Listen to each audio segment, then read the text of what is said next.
શનિવારે રવિવારની રાત્રે, જ્યારે અઠવાડિયાનો છેલ્લો દિવસ પૂરો થઈ રહ્યો હોય અને નવા અઠવાડિયાની શરૂઆત થવાની હોય, ત્યારે શું તમે ક્યારેય વિચાર્યું છે કે આ ખાસ સમયે ઘરના એક સામાન્ય, રોજિંદા સાધન, ઝાડુની નીચે કોઈ એક ખાસ વસ્તુ મૂકવાથી શું ખરેખર કોઈ ચમત્કાર થઈ શકે છે?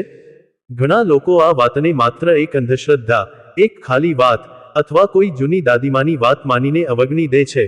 પરંતુ જો તમે હિન્દુ પરંપરા, વાસ્તુશાસ્ત્રની સૂક્ષ્મ સમજણ અને આપણા પૂર્વજોના સદીઓ જૂના અનુભવો અને શાણપણ પર એક ઊંડી, શાંત અને ખુલ્લા મનની નજર નાખો, તો તમને સમજાશે કે ઝાડુ, જેને આપણે ઘરની ગંદકી, કચરો અને ધૂળ દૂર કરવા માટે ઉપયોગ કરીએ છીએ, તેને ફક્ત એક સાધન નથી માનવામાં આવતું, પણ તેને માતા લક્ષ્મીનું પ્રતીક, ઘરની સમૃદ્ધિ, શુદ્ધતા અને ઉર્જાનું રક્ષક, તેમજ નકારાત્મકતાને દૂર કરીને હકારાત્મકતાને આમંત્રણ આપવાનું એક શક્તિશાળી સાધન માનવામાં આવે છે. તો ચાલો, આ અત્યંત લાંબી, વિગતવાર, ઊંડાણપૂર્વકની અને સળંગ સફરમાં આપણે જાણીએ કે શનિવારે રવિવારની રાત્રે ઝાડુ નીચે કઈ વસ્તુ મૂકવી જોઈએ, અને આ ઉપાય પાછળની પરંપરાગત માન્યતાઓ, વાસ્તુ સિદ્ધાંતો, લોકાનુભવો, પૌરાણિક કથાઓ, જ્યોતિષીય સમજણ અને તેનો સાચો, ઊંડો, વ્યવહારુ અને જીવન પરિવર્તનકારી અર્થ શું છે. સૌથી પહેલો અને સૌથી મૂળભૂત પ્રશ્ન, જે દરેક જિજ્ઞાસુ, શ્રદ્ધાળુ અથવા જાણકાર વ્યક્તિના મનમાં આવે છે, તે છે શનિવારે રવિવારની રાત્રે ઝાડુ નીચે ખરેખર શું રાખવું જોઈએ? તો પરંપરાગત ધાર્મિક માન્યતાઓ, વાસ્તુશાસ્ત્રની કેટલીક ઊંડી સૂચનાઓ, જ્યોતિષીય સિદ્ધાંતો અને લોકાનુભવો અનુસાર, આ ખાસ, સંક્રમણકાળીન અને ઉર્જાથી ભરેલા સમયે, ઝાડુની નીચે કોઈ ચાંદી, સિલ્વર નો સિક્કો, અથવા તાંબા, કોપર નો સિક્કો, અથવા પિત્તળ, બ્રાસ અથવા સોના, ગોલ્ડ જેવી પીળી ધાતુનો સિક્કો, અથવા કોઈ ખાસ, પ્રાચીન અથવા શુભ ચિહ્ન ધરાવતો અથવા દેવી દેવતાઓની મૂર્તિ ધરાવતો સિક્કો મૂકવાની સલાહ આપવામાં આવે છે. કેટલીક પરંપરાઓમાં, આ સિક્કાને 8 દિશાઓ, અષ્ટદિક્પાલ નું પ્રતીક માનીને, તેની નીચે 8 દિશાઓમાં ચોખા, ડાંગર અથવા હળદર કુમકુમ પણ મૂકવામાં આવે છે, જે ઘરના દરેક દિશામાં સમૃદ્ધિ અને હકારાત્મકતાનો પ્રવાહ સુનિશ્ચિત કરે છે. આ સાથે, એવું પણ માનવામાં આવે છે કે, જો તમે આ સિક્કાને ગંગાજળ, દૂધ અથવા શુદ્ધ જળથી શુદ્ધ કરો, તેના પર કંકુ, હળદર અને ચંદનનો લેપ લગાવો, અને તેને લાલ, પીળા અથવા લીલા કપડામાં વીંટાળીને ઝાડુની નીચે મૂકો, તો તેની સકારાત્મક અસર અનેકગણી વધી જાય છે. હવે, ઉપાયની આ મૂળભૂત રીત, તેની વિવિધ પદ્ધતિઓ અને તેની સાથે સંકળાયેલી વિધિઓને સમજી લીધા પછી, આપણે આ વિધિના ઊંડા, વાસ્તુશાસ્ત્રીય, જ્યોતિષીય, પૌરાણિક અને લોકપરંપરાગત કારણોને સમજીએ, જે તેને માત્ર એક અંધશ્રદ્ધા અથવા ખાલી વિધિ નહીં, પણ એક ઊંડી, અર્થપૂર્ણ, સભાન અને શક્તિશાળી ક્રિયા બનાવે છે. 1. વાસ્તુશાસ્ત્રીય દૃષ્ટિકોણ. વાસ્તુશાસ્ત્ર, જે ઉર્જા અને સ્થાપત્યનું પ્રાચીન વિજ્ઞાન છે, તે ઝાડુને ઘરની સમૃદ્ધિ, સ્વચ્છતા અને શુદ્ધતાનું પ્રતીક માને છે. તે અનુસાર, ઝાડુ માતા લક્ષ્મીનું સ્વરૂપ છે, અને જ્યાં ઝાડુનો યોગ્ય રીતે આદર કરવામાં આવે છે, ત્યાં લક્ષ્મીનો વાસ હોય છે. પરંતુ, જો આ પ્રતીકાત્મક અને ઉર્જાસભર સાધનને ખોટી રીતે, અવ્યવસ્થિત રીતે, અપવિત્ર સ્થાને અથવા અપમાનજનક રીતે રાખવામાં આવે, તો તે માતા લક્ષ્મીનો અપમાન માનવામાં આવે છે, અને તેનાથી ઘરમાં નાણાકીય નુકસાન, અનાવશ્યક ખર્ચ, પારિવારિક તણાવ અને નકારાત્મક ઉર્જામાં વધારો થઈ શકે છે. અને શનિવારે રવિવારની રાત્રે, જ્યારે શનિ, જે કર્મ, શિસ્ત, અવરોધો અને ન્યાયનો ગ્રહ છે, તેની ઉર્જા સૌથી વધુ પ્રબળ, સ્પષ્ટ અને અસરકારક હોય છે, અને રવિવાર સૂર્ય, જે આત્મા, શક્તિ, પ્રકાશ, સત્તા અને આત્મવિશ્વાસનો સ્ત્રોત છે, તેના આગમનની સંધ્યા, જે પરિવર્તન, આશા અને નવી શરૂઆતનું પ્રતીક છે, તે સમયે, ઝાડુ જેવા શક્તિશાળી, સ્વચ્છતા આધારિત સાધન સાથે, ચાંદી, તાંબા અથવા પિત્તળ જેવા શુભ, ઉર્જાવાન અને વાહક ધાતુના સિક્કાને જોડવાથી, આ બંને ગ્રહોની ઉર્જાને સંતુલિત કરે છે, શનિના નકારાત્મક અવરોધો અને વિલંબને દૂર કરે છે, સૂર્યની સકારાત્મક, ઉત્સાહી અને સફળતાદાયી ઉર્જાને આમંત્રણ આપે છે, અને ઘરમાં એક સ્થિર, સમૃદ્ધ અને સુમેળભર્યું ઉર્જા ક્ષેત્ર સ્થાપિત કરે છે. 2. જ્યોતિષીય અને ગ્રહીય સંદર્ભ. શનિવાર, જે શનિદેવને સમર્પિત છે, તે કર્મ, શિસ્ત, મર્યાદાઓ, અભ્યાસ અને જીવનના પાઠનો ગ્રહ છે.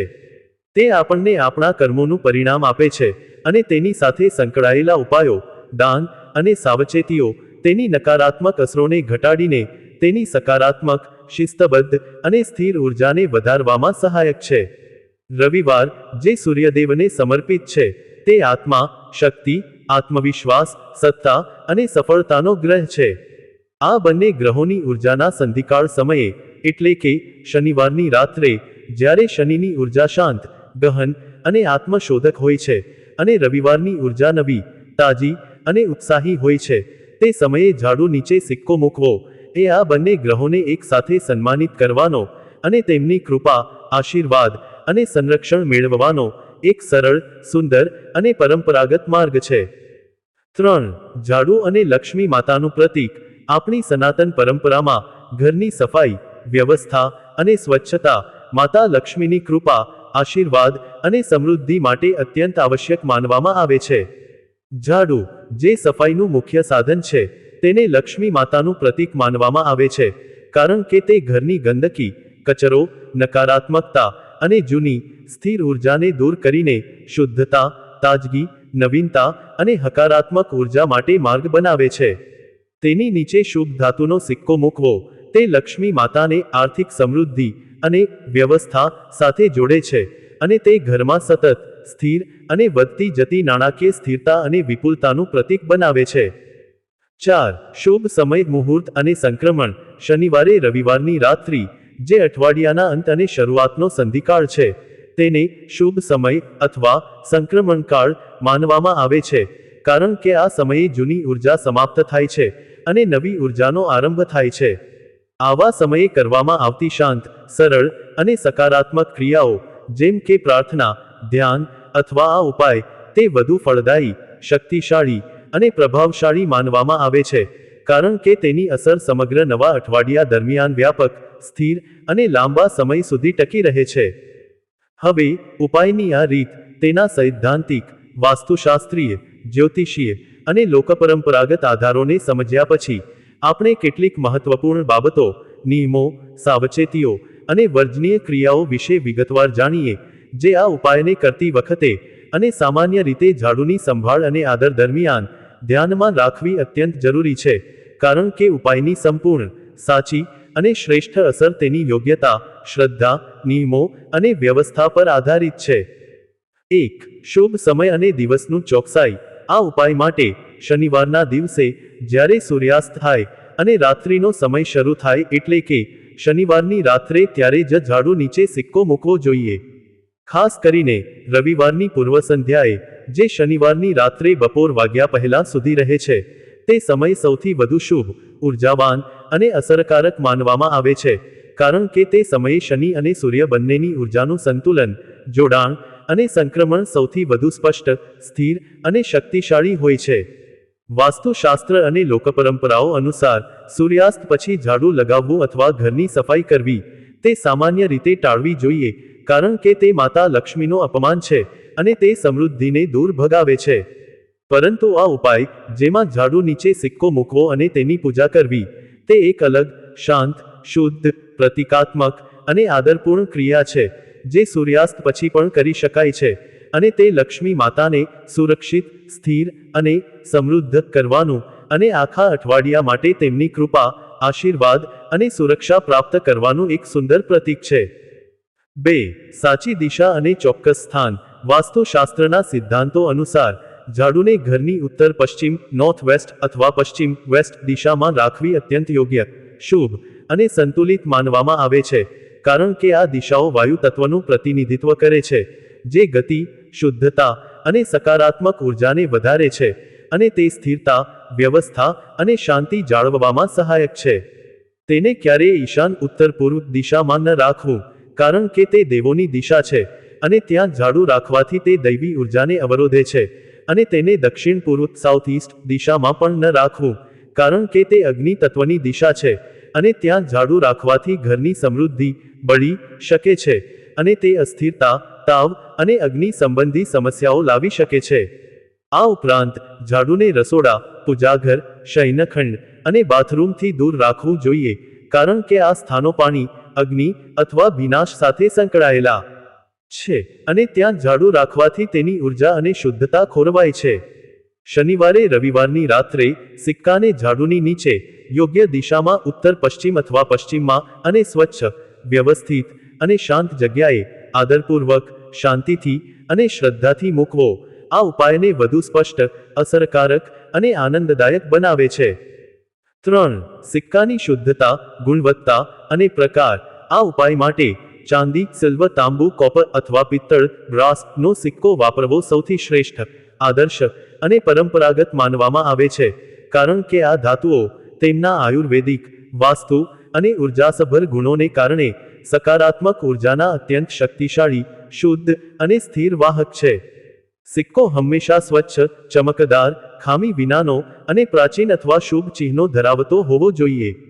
તેના પર ઓમ, સ્વસ્તિક, શ્રી, લક્ષ્મી, ગણેશ અથવા અન્ય દેવી દેવતાઓના પ્રતીકો હોય તો તે વધુ શુભ, ઉર્જાવાન અને અસરકારક માનવામાં આવે છે. સિક્કાને ગંગાજળ, શુદ્ધ જળ અથવા દૂધથી ધોઈને શુદ્ધ કરવો અને કંકુ, હળદર અને ચંદનનો લેપ લગાવવાથી તેની પવિત્રતા, શક્તિ અને ઉર્જા અનેકગણી વધે છે અને તે ઉપાય માટે વધુ સ્વીકાર્ય, પ્રભાવશાળી અને આનંદદાયક બને છે. 4. ઉપાય દરમિયાનની શ્રદ્ધા, ભક્તિ અને માનસિકતા. આ અથવા કોઈ પણ પરંપરાગત, ધાર્મિક અથવા વાસ્તુ ઉપાયને કરતી વખતે સૌથી મહત્વપૂર્ણ, આધારભૂત અને ઉર્જાસભર તત્વ શ્રદ્ધા, ભક્તિ, પ્રેમ, સ્વચ્છતા, વ્યવસ્થા અને સકારાત્મક ઈરાદો છે. જ્યારે તમે ઝાડુ નીચે સિક્કો મૂકો ત્યારે તેને માત્ર એક યાંત્રિક, ઉતાવળી અથવા સ્વયંસિદ્ધ ક્રિયા ન સમજો, પણ તેને માતા લક્ષ્મી, શનિદેવ, સૂર્યદેવ અને તમારા ઘરની દેવી દેવતાઓ પ્રત્યેની તમારી શ્રદ્ધા, કૃતજ્ઞતા, આદર અને તમારા ઘરની સમૃદ્ધિ, શાંતિ, સ્વચ્છતા અને હકારાત્મકતા માટેની તમારી ઊંડી, અર્થપૂર્ણ અને પ્રેમાળ પ્રાર્થના તરીકે સમજો. ઉપાય કરતી વખતે કોઈ શાંત, પવિત્ર અને સાત્વિક મંત્ર જેમ કે ઓમ શ્રી મહાલક્ષ્મ્યય નમઃ, ઓમ શનિચરાય નમઃ, ઓમ સૂર્યાય નમઃ અથવા ઓમ નમઃ શિવાય નો ઉચ્ચાર કરવો અથવા ફક્ત શાંત, સ્થિર અને પ્રેમાળ મનથી એકાગ્રતાપૂર્વક પ્રાર્થના કરવી તેની સકારાત્મક અસર, શક્તિ અને કૃપાને અનેકગણી, અપાર અને અનંત બનાવી શકે છે. હવે આ ઉપાય, તેની વિધિઓ, તેના નિયમો, તેની માન્યતાઓ અને તેની સાવચેતીઓને સંપૂર્ણપણે, ઊંડાણપૂર્વક અને વિગતવાર સમજી લીધા પછી આપણે આ સમગ્ર વિષયના અંતિમ, સૌથી મહત્વપૂર્ણ, સૌથી આધારભૂત અને સૌથી પ્રેરણાદાયી સંદેશ તરફ આગળ વધીએ, જે કોઈ પણ ઉપાય, માન્યતા, પરંપરા અથવા ધાર્મિક ક્રિયાનો સાચો, ઊંડો અને અર્થપૂર્ણ હેતુ છે, અને તે છે આ માન્યતાઓને ધાર્મિક, લોકપરંપરાગત અને શ્રદ્ધાના એક સુંદર, આદરપૂર્ણ અને પ્રેરણાદાયી સાધન તરીકે સ્વીકારવી, પણ તેમને ચોક્કસ, નિશ્ચિત, વૈજ્ઞાનિક અથવા ગેરંટી આપતા ઉપાય તરીકે નહીં. આખરે આ ઉપાય, ઝાડુ, સિક્કા, શનિવાર, રવિવાર અને આ સમગ્ર પરંપરા, આ બધું આપણી સંસ્કૃતિ, આપણી પરંપરા, આપણો ઇતિહાસ, આપણા પૂર્વજોનું શાણપણ અને આપણા સામૂહિક અનુભવોનો એક ઊંડો, સમૃદ્ધ, સુંદર અને અમૂલ્ય ભાગ છે, અને તેનો મૂળ, મુખ્ય અને સૌથી મહત્વપૂર્ણ ઉદ્દેશ્ય આપણને આદર, સ્વચ્છતા, વ્યવસ્થા, શિસ્ત, કૃતજ્ઞતા, શ્રદ્ધા અને સકારાત્મકતા સાથે આપણા ઘર, આપણા સાધનો, આપણા સમય અને આપણા જીવનને જીવવાનું શીખવાનો છે.